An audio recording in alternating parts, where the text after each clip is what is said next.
doing? We're good. We are We're great. good. We are great, William. So welcome, welcome, welcome. AWS is on the mic today. We have Priscilla and William Hunt here that are going to talk about some things. So for the folks out there on YouTube, hey, welcome. For the folks there in the room, welcome. We're going to have a great conversation today. This is one of the second to the last, I think, Mike Aspire session for the year. So I'm looking forward to listening to William talk about, what he does on the day to day. If you're out there on YouTube, or even if you're here with the slide, remember to like and subscribe to our channel so you get all of these things. Again, Miss Mary's trying to get some passive income. I'm trying to figure out how to actually monetize cybersecurity. So that's what we're trying to do. And so I'm gonna let Priscilla go ahead and start, and you guys, I'm gonna go off camera, and you go for it. Thank you, Mary. Hey, everyone. Hey, William. My name is Priscilla, and I am a sourcing recruiter with Amazon Security. I'm thrilled to be here this evening to talk to William about his path to Amazon, just like career along the way, things like that. So I usually source for security engineers. I've dipped my hand in the industry specialist a couple of times. I've hired technical program managers and software developers. And that's just a little bit about me. Been with AMSEC for about 2 years. William, you want to share a little bit about yourself with our crew today? Certainly, certainly. How's everybody doing? Hope everyone's having a productive week or into the week and getting ready for the weekend. I'm just happy to be here. I appreciate it. It's definitely a wonderful gift to be able to share time with people, both those that I know and those that I don't know. So welcome.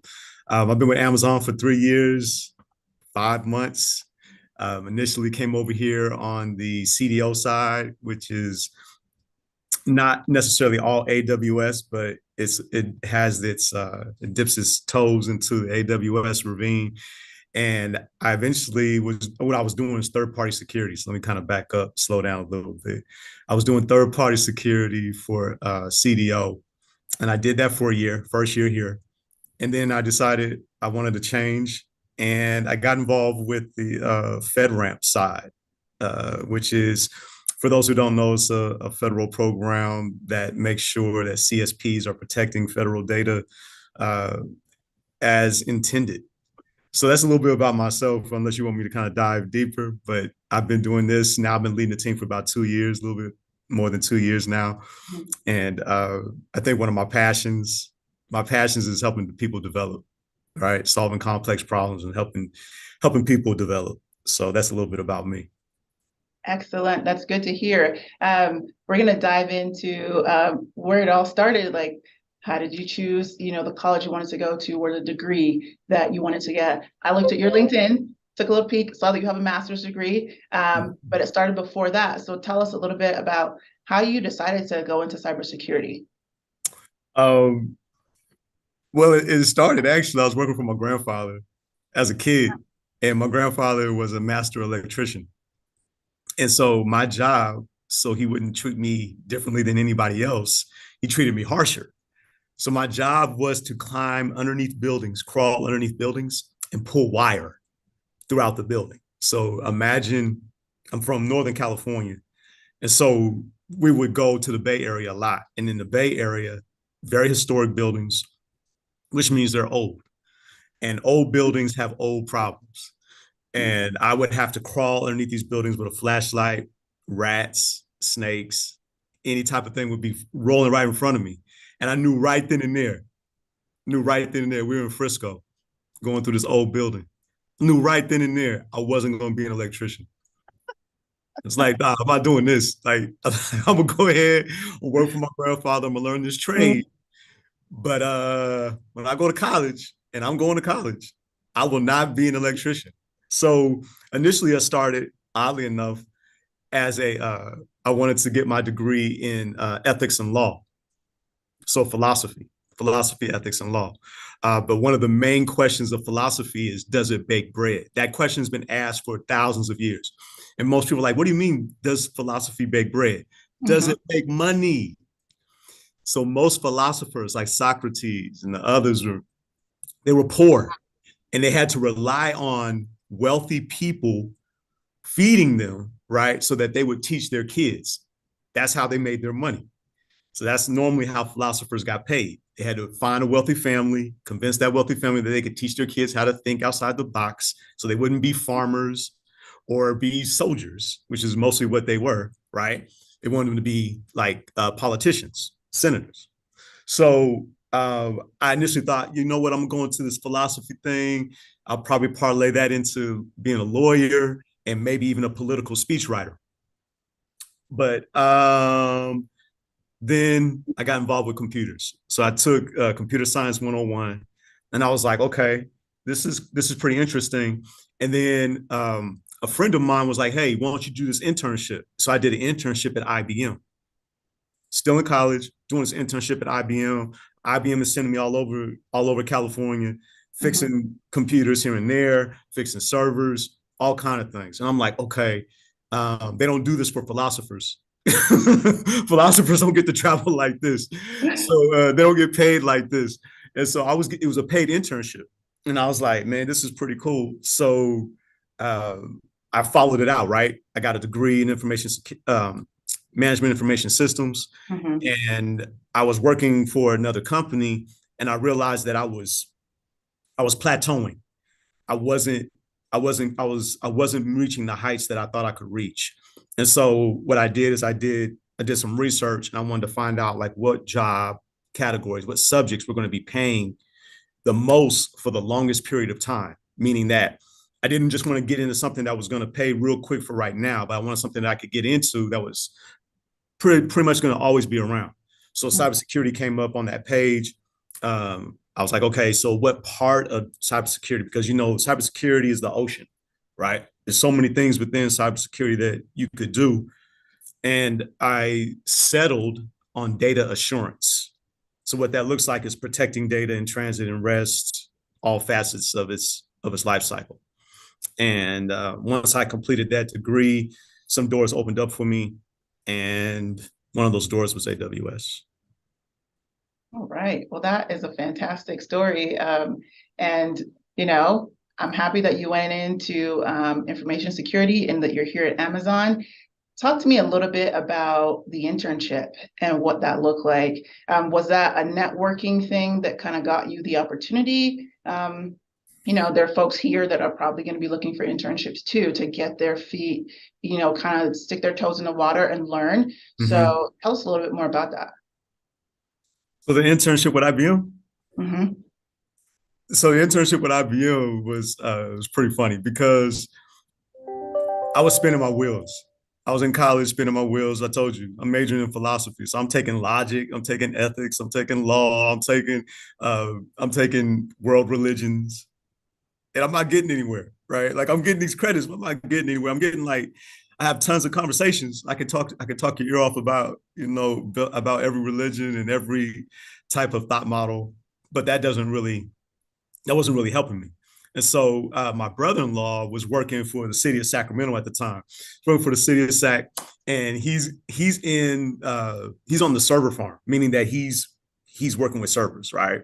And he's like, hey, B, those who know me, closely call me B. Like, B, hey, they got this internship. You should try it out. I was like, eh. He's like, no, you should really try it out. Just fill out this paperwork, see what happens. So I filled out the paperwork and turned it in and got a call. And they were only giving out 5 of them. They were only giving out 5 interns. And so no background in computers at the time, right? For the most part. And they were like, when I came into the interview, they were like, hey, looking at your resume, it's very minor, right? You don't have no computer background. I was like, I know, but I do want to learn. So I have a passion for learning. And I think that's, one of the things that's helped me in my career was I have a passion for learning. Always have. And so I've always said this, like a lot of people say they're smart and genius. And I think these terms are pretty, they're strange terms, right? These are strange terms because anything can be learned. You just got to be exposed to it. So some pick stuff up quicker. Some people pick it up and they dive deeper into it, so they become subject matter experts. But it's not like, oh, only smart, quote unquote, smart people are going to go into cybersecurity or whatever. You just got to be dedicated, persevere, commit. Right. That's what you want to do. Those three things. Mm-hmm. I think that's a great point to bring up.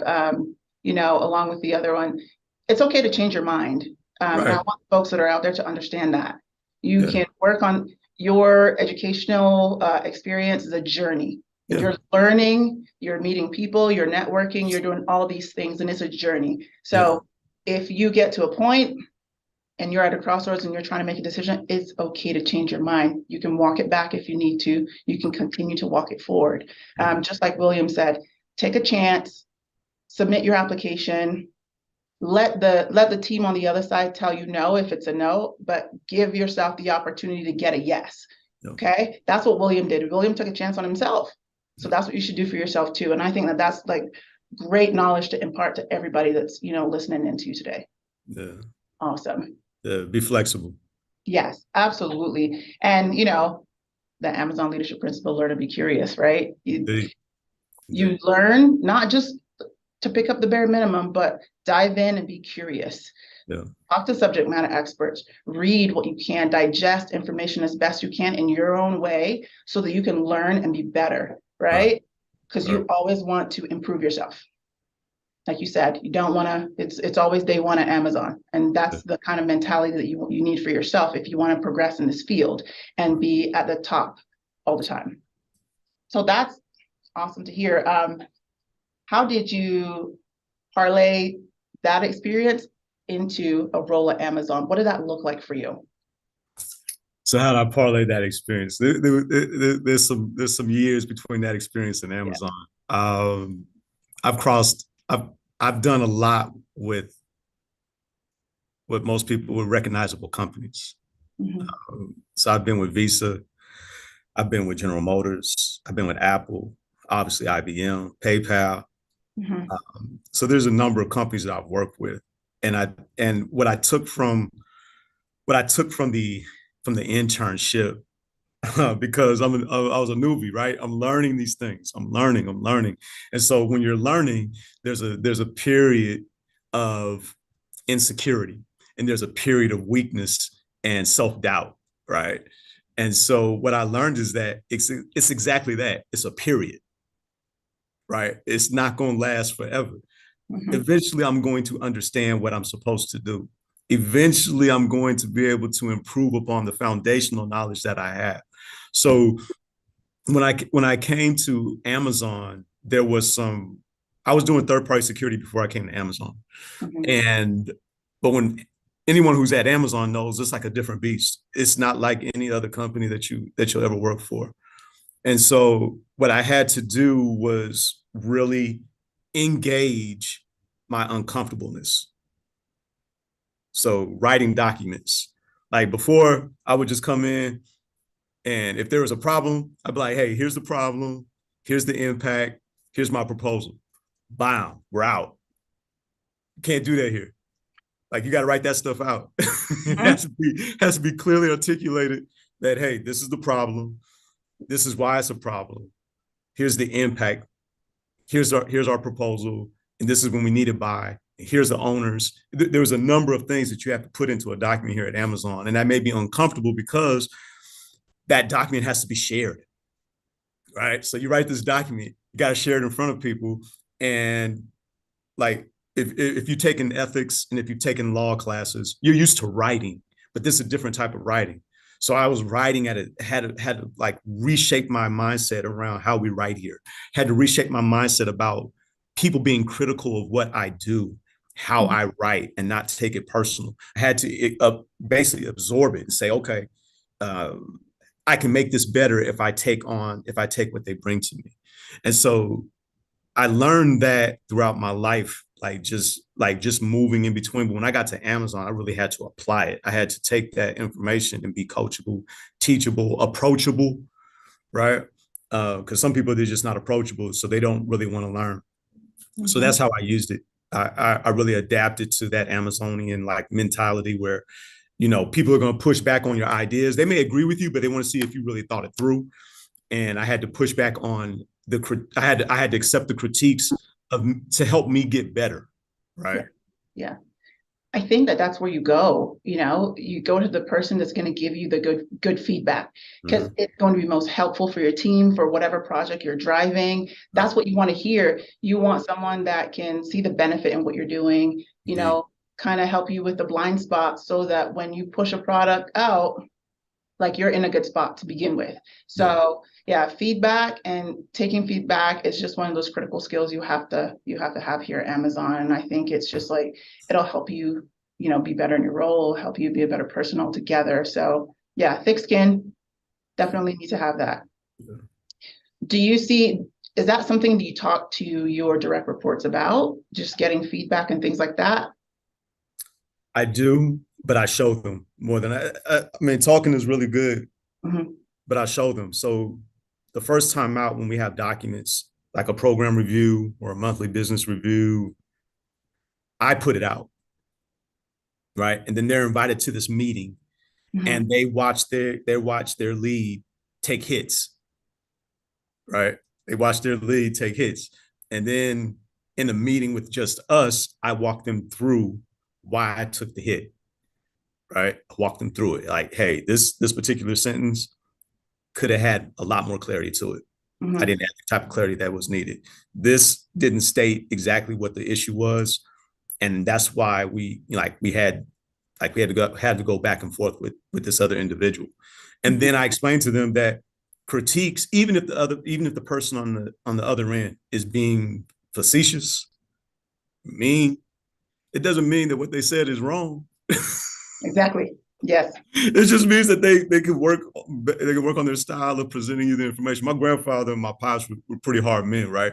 So these men would tell me things like, I flunked my driver's test the very first time, right? And so I was going to work with my grandfather. My pops had dropped me off at the DMV, and I was supposed to drive my grandfather to our next job. And so I flunked the test, and my grandfather had been waiting for me. When I came out, he looked at me. He was like, "Hey, you passed that test?" I said, "No."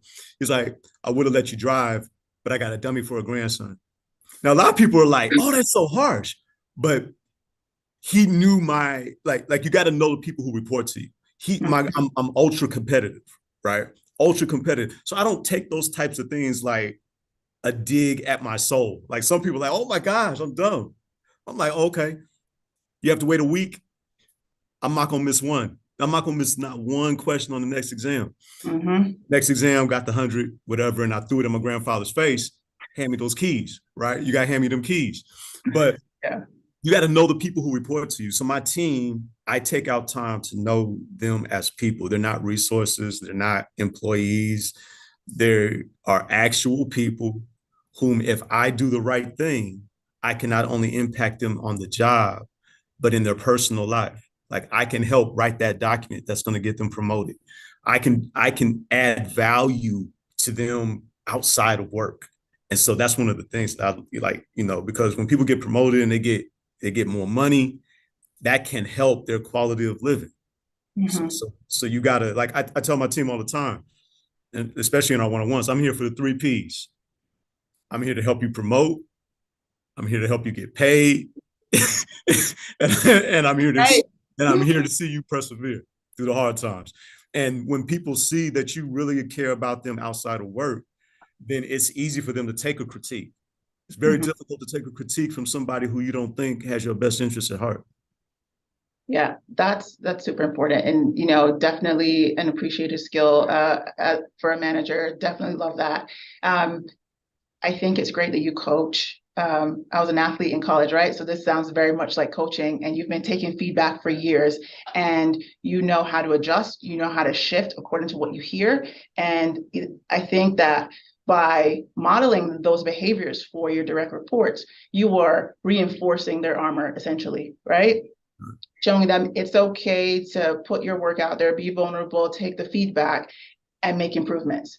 and they will feel okay to do the same thing in the future. And I think that that's a great way to teach. It's a great way for them to grow. You know, if somebody's working on that skill specifically, then they'll feel confident that they can work through it and become successful in the future. So kudos to you on doing that and just like working with your team on developing. And we're all about getting paid up here, right? Yeah, indeed. Indeed. Got to count them chickens. That's right. Tell me about the most challenging part of your job. The most challenging part of my job. So I'm tasked with pleasing the federal government and AWS. So the most challenging part is pleasing both sides, right? So I want to bring transparency and trust to FedRAMP, and I want to do the same thing with AWS. And the two sometimes they fight, right? They fight. So it's being able to have difficult conversations. It's about being able to have truthful conversations and express to them, hey, I see your point, and this is on both sides. I see your point. However, this is the tension that we got to follow, right? This is the tension here. And so it's kind of like playing a string instrument, that tension, that wire, you got to hit it just right to produce the sound that you want to hear. And at first, it's not as soothing. You got to work at it. You got to work at that tension of the wire until it becomes a soothing sound where people can take what you have to say and say, okay, I understand that. How can we work? How can we move forward? When we get to that point, now we can have a relationship. But when it's I win or you win, there's no relationship there. So that's the hardest part. Yeah, we're looking at partnerships, right? We're looking at partnerships and growing together. You know, when I started Amazon, someone said Amazon's peculiar, and I was like, peculiar? What does that mean? And now that I've been with the company for this long, the company is peculiar, it's different, and looking at, you know, specific standards and requirements, they're to the letter, and then you have this company that's just not standard at all. So having the backbone to say, hey, Amazon, here's what we need. When we look at these requirements, here's what we need as a company. It takes a lot of imagination, it takes creativity, and, you know, it takes that backbone to describe the things that we actually need as a company and just kind of like put some data behind that. So yeah, hard work. So now that we talked about the hard stuff, what's the fun side? What do you love about your role? What's the most rewarding part of it? When my team gets promoted. Love that. Like the look in their eyes when they get a promotion and they get a raise. And yeah, that's a beautiful experience because there's an impact there that's felt beyond the job. Right. Yeah. There's an impact there that's felt beyond the job. And that even if they decide to use that promotion and stuff to leave, there's a satisfaction that I get that I contributed to their career. And not only to their career, but to them, maybe their family. You know, maybe you helped, you were able to write a thorough document for their promotion that they were able to take. And we're gonna go to Disney World, or we're gonna go to Aruba. We're gonna go buy this new ride, or we're gonna. That's what promotions and increases in pay does for people. Like I don't think as managers we really think about. If someone came to me and said, "Hey, I just work for the love of it," I'd be like, "Okay." But people work to be paid and promoted. Yeah, no, it's true. Yeah. How do you work with your team on developing? What are some of the things that the folks that are listening in could do to like develop in cybersecurity, you know, in the compliance space, FedRAMP space? What can they learn? Where can they go? So your question is, where do they go to learn more about the space? Yeah. Google. Google topics, like you were saying, right? So you were saying, like, read, dive deep. You know, you have to be self-driven, not coin operated. Be self-driven. And when you're self-driven, you'll find things to help you get better. right? So, for example, I live in the great state of Texas now, and right down the street from the University of Texas at Austin. Let's go. And I knew that AI and ML is coming, and it's coming like Deion Sanders in Colorado, right? It's I'm in coming. Colorado right now. That's right. Let's It's go. coming, right? The buffs is coming. And so I had to make a determination on educating myself to be able to take on the challenges of the future. So I enrolled in a data scientist class, right? And anyone who does data scientist know it's heavy Python, heavy machine learning, AI. There's a lot of stuff, right? But you got to take that stuff on in order to get better. Now, where do you go? You go anywhere you can, like even within the company. Like I go and talk to subject matter experts within the company. I go and talk to people who may not be experts, but they just might be effective at their job. Because sometimes, well, every time before you become the subject matter expert, you just got to be competent, got to be effective, and learn the basics, the foundations. So I go and I have conversations with these people like, hey, how did you do this? What made you do this? What was your methodology? What was your strategy? And then tactically, why did you choose that instead of this? And I have those conversations, and I pick their brains, and then I ask them like, what? How did you learn? Right. So there's a lot of just continuously questioning and asking, and then at the end, you got to put yourself out there. Like you got to say, I know this, challenge me. All right. I know this, come challenge me.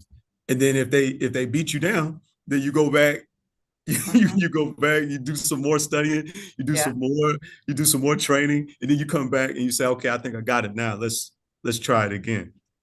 And that's what it's all about.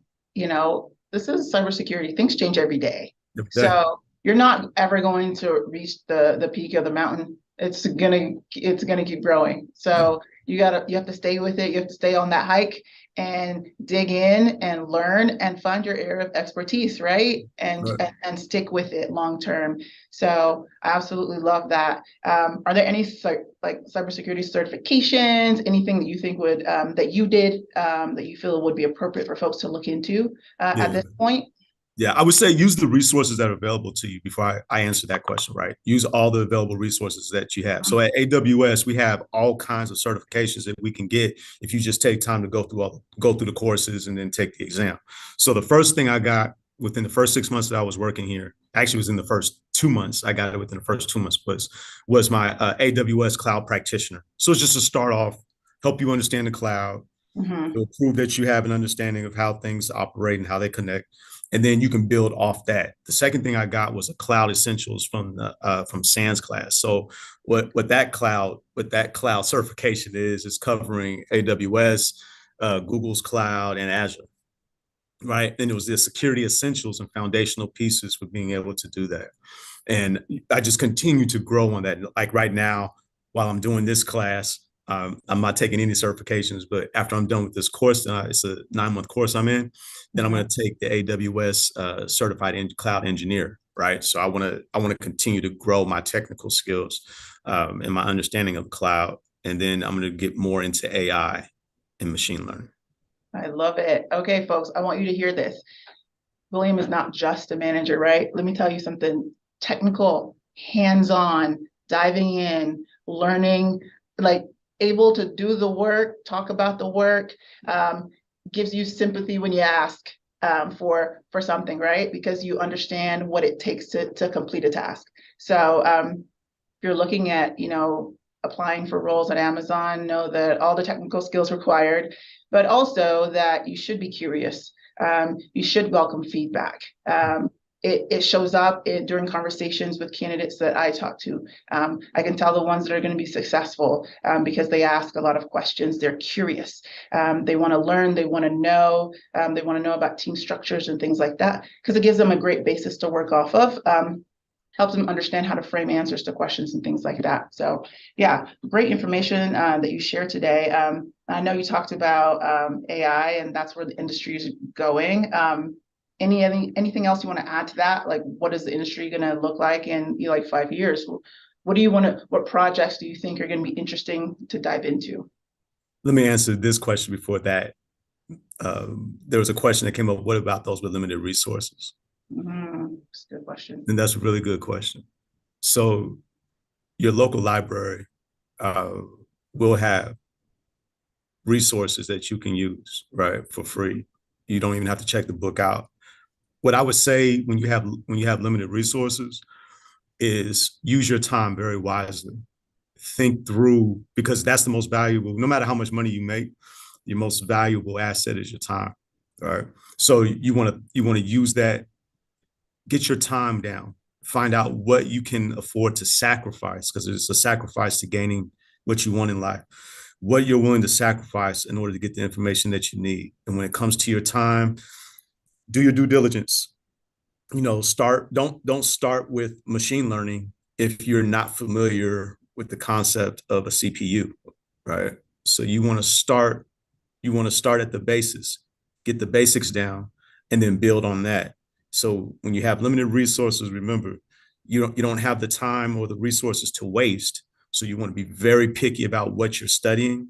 You want to be very intentional about when you study and what you study. And then you want to look for mentors. So and you can find those in a lot of different areas.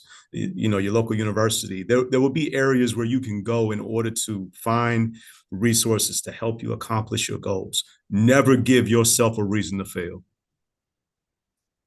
Don't do that to yourself. Mm-hmm. That's great advice. So to your question about AI in the next couple of years, I've seen some things. This Chat GPT is an alien. I was going to call it a beast, but it's an alien, right? And what it's capable of doing, we haven't even wrapped our heads around it. So what does that mean for the people on this call and those who are trying to learn more? That means embrace that alien, learn that alien, and not just learn it from a book standpoint. Like Chat GPT is free to download, like to load up and be a part of, right? Jump in there and put your hands on it. Discover it, right? Discover it. Like, I know it's already out there, but you discover it for you and make it a part of you. And what I see in the future is that no job will be strictly coding versus management style of skill. People want you to be able to do things in ambiguity. Yep. So you're going to have to be able to figure things out on the fly, right? And AI is going to play a major part in your ability to figure things out on the fly. Like, I'm in school, I'm in class, and I'm like, okay, I got this exam, I'm doing Python, I'm going through and I'm trying to do these box plots for those of you who are doing metrics and things in Python. So you know what I'm talking about. But you're building out these graphs and these metrics. And sometimes the information that I'm reading in the course doesn't make sense. So I'll take the question and I'll put it in Chat GPT. Mm-hmm. Right? Chat within probably like 10 seconds, depending on the complexity of the question, it'll come back out with an answer and a formula for how you do things. Right? And so what we need to learn is to embrace that type of information, almost overload. It's a bucket of information. Take what you need from it. Don't try to absorb all of it, but take what you need to help you grow and build your mindset around how you can contribute using the technology. And that's a difficult thing to do, because a lot of people just take the technology and they use it for what it is. But the future belongs to those who can take it and manipulate and shape it to meet needs that haven't even been thought of yet. Exactly, that part. I think it was a couple months ago that I looked at my first resume and I saw Chat GPT under skills. Mm-hmm. And I've seen it since, and you're going to continue to see it. And, Elon Musk is working on his own thing, and there's going to be lots of similar technologies coming out. So we need to get on board and be early adopters so that we know what's happening, so that you can be part of that change instead of just reacting to it. So you want to be proactive. Absolutely. Like, just learn as much as you can learn, absorb. These are some common themes in what William has shared today. It's just research, be intentional with your time, dive deep into subject matters that interest you, and read. The library is free. Some of the college textbooks are in the library. So get a library card, check it out, If you like virtual things, go to Audible or some kind of streaming and get books that way. Listen to them as you do some work at your house. So be intentional with your time. Scrolling on social media is fantastic if that's what you're studying, right? Be intentional with your time. I'm gonna hop off that soapbox. William, what's next for you in your career? What do you think? I've been thinking about that. Don't leave us now. I've been thinking about that. So this class, this program that I'm in at UT, Hookem. That's the right color, right? That's that burnt orange. That's that burnt orange. It's teaching me a lot. And I think that after the course ends in February, and that course ends in February, I'll have a better idea of the path I want to go. But I'm learning so much in the course, from presentations, learning how to write a good presentation based on the information I generated from data sets and being able to tell a strong narrative, to back either side of an argument. It's a very strong skill. And I wish I had it earlier in life, like being able to really build narratives, because success at times is based on not just the data you bring to the table, but the story of the data that you bring to the table. Got to know how to talk about it. And so after this course, I think I know one thing I want to do is, I got a son and a daughter, and I want to see them, graduate college and whatnot. And I want to contribute in a way that people who don't have a father in the home, I want to be able to contribute to them and help them get to that space where they walk that stage and they complete something of significance. That's a noble cause. I think that it's absolutely something that's needed. There's lots of folks out there that need support, that need that mentorship, that need the coaching. And for you to be willing to just step into that space and offer that up is fantastic. Helping even one more person, outside of your family and the people that you should show up for. I think showing up for folks who don't have anybody else, I think that's absolutely fantastic. And that's how we build community.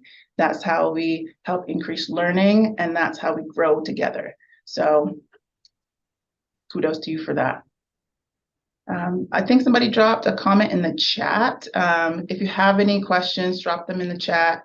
We are happy to address those with William here today. We're 45 minutes in, and I would love to see what you have to say. Let's kind of see what the chat looks like. There's not too much out there yet, but I've enjoyed the conversation. And there are several things that I was trying not to be like mess with William about, in regards to them Texas Longhorns. And I'm in Dallas, but I am born and raised in Ohio, so I'm a Buckeye. So yeah, that is what that is. And we won't do the sports team thing. And it's very important, I think, as you pointed out, to give back to mentor, right? Minorities in cybersecurity. We have all of our programming designed to support individuals within their career, wherever they are in their career, from the beginning all the way to the end. So, I would ask a question, because we have some apprentices out there. We have an apprenticeship program, and Kylie represent, but we have some apprentices out there. So it's more so, how did you go about, like, and what you said is 100% true, and I'm sure my apprentices will say the same thing. It's because that's what I always tell them: research, understand that. But then it also comes down to being able to make relationships. And so what's the best advice you can give individuals about how to foster relationships that will help you grow in your career? That's a beautiful question. You have to be vulnerable. Um, there's a silent H in vulnerability. It's called humility. And most people lack it. So if you're listening to this and you think that you have the answers all the time, uh, it's very difficult to be helped. And you have to exercise humility. And I use the term exercise purposefully because everybody, in order to use it, it has to be used over and over and over again, right? So you have to be vulnerable to have someone come in and see your weaknesses, tell you your weaknesses that you don't see, because you might have just spotted some weaknesses on your own, right? But you have to let them come in and talk to you and say, hey, listen up, this is what I'm seeing. This is how we can help you, right? This is how I can help you get from point A to point B. And I did that. Like I have an uncle, his name is Kirk. Uncle Kirk said, he said, hey, B, if they can't hurt you, they can't help you. I said, what? He's like, they can't hurt you, they can't help you.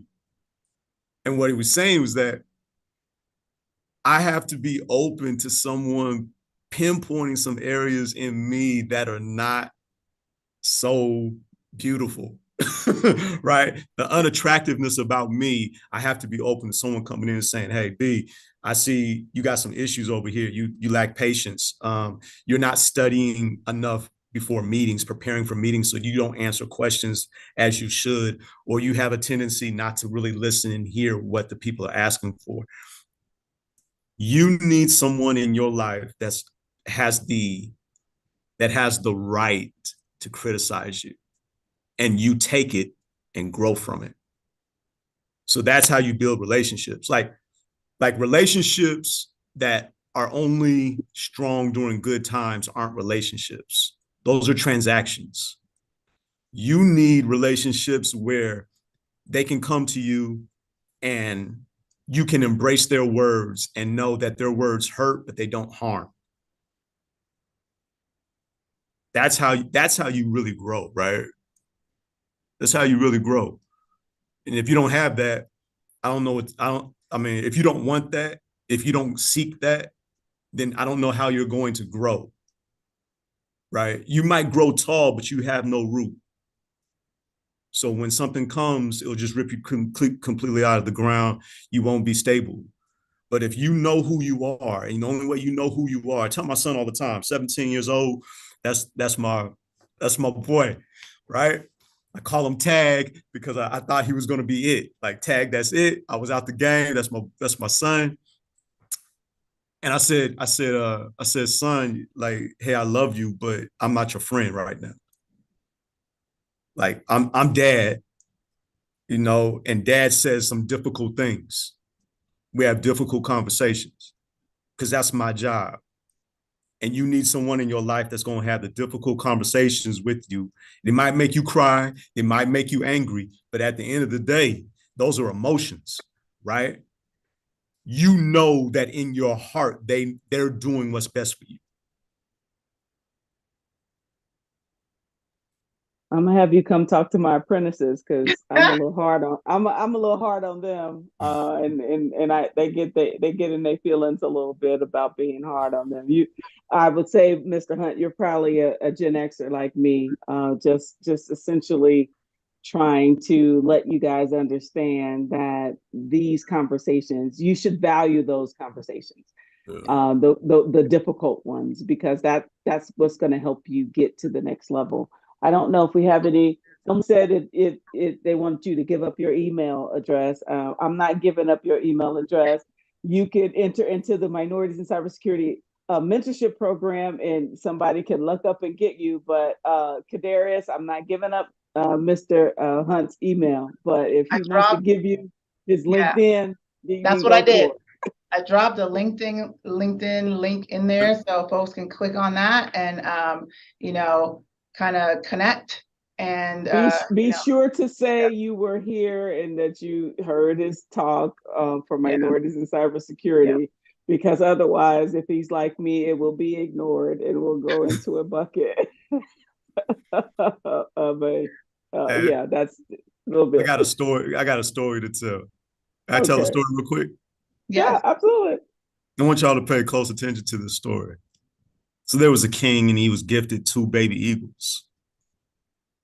Two baby eagles. They were beautiful specimens. And so they couldn't fly at the time, and he would just nurture them, and he brought in a special handler from his kingdom that would look after these two eagles.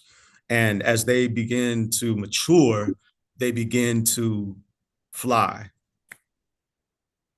Two eagles flying in the sky, but one eagle would always come back and perch on a limb.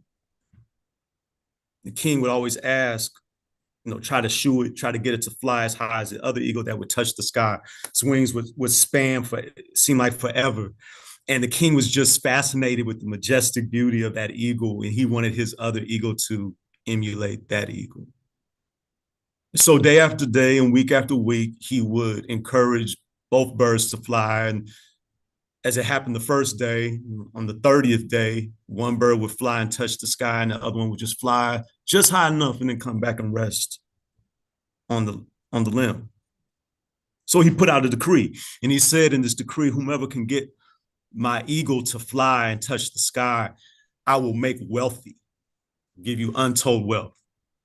So all the wise men and women and magicians and wizards and came from all over the land and could not get that eagle to fly as high as the other eagle. Till one day the king looked out of his window and saw that eagle flying with the other eagle touching the sky. He was amazed, so he called his handler in. He said, "Hey, how did you get this eagle to fly and touch the sky?" And the handler said, "Sire, it wasn't me, but it was this farmer." So he called the farmer before him, and the farmer came in. The king posed the same question that he had posed to his handler. He said, "How did you get him to fly and touch the sky?" And the farmer looked at the king and he said, "Oh, king, I cut the limb." And many of us are stuck on the limb. So we don't fly as high as we could. You have to be uncomfortable. And you have to be comfortable with your uncomfortableness in order to fly high. It will not be easy. Like if you're looking for the easy way, you're hurting yourself. But cut the limb and watch how high you fly. It's an awesome story. That's a great way to end our call today. I think, Priscilla, I don't want to rush it. If you had any additional questions, we have about 5 more minutes. No additional questions from me. William, I just want to tell you thank you for sharing your story, for sharing those valuable insights with folks that are going to watch us live and the folks that are on the call. I think the lessons are very tangible. There's some things that sometimes we think it's a little bit more complicated than it really is. But we all have command of our own lives, right? And we have command of our time. And we should learn, we should be curious, we should do our research, use your time wisely and invest in yourself. You can become better, whatever it is that you dream to become better at. So I'm happy to hear that you're coaching, you're leading the way, you're leading the charge at Amazon, and that you're developing some really strong folks in your team. But I want to thank you for taking some time to chat with us here and our MiC crew. Oh, you're welcome. Thanks for the invite. Yeah, absolutely. And good luck with that escalation. The bad guys only come on Friday night at 4:00. They really do. Yeah. I mean, I ran the security operations center. It's like, oh God, really? It's 4:00 on a Friday. Yep, that means before holiday. So yeah, that's what it is. That's when they show up. They smile at me. You know what time it is. Yeah, get on it. You know I was coming. You knew I was coming, But thank Priscilla. Thank you, William, so much for being here on the mic with us tonight. We appreciate the love and support that you guys poured into bringing to the table for all of our folks out there that are aspiring to be in cybersecurity. This is very valuable information. You guys out there, thank you so much. If you're watching this again, please subscribe to our channel, and we'll be on the mic the last time with AWS in our last session for the year, because I'm not doing Thanksgiving. So we're going to go with the 8th. The day after Thanksgiving is not a good place to be. So we're going to go December the 8th. AWS is on the mic as well for the last time of the year. You guys out there, enjoy your weekend. Stay blessed, stay safe, and we will talk again next month. Thank you so much. Thanks, everyone. Thank you. All right, bye-bye.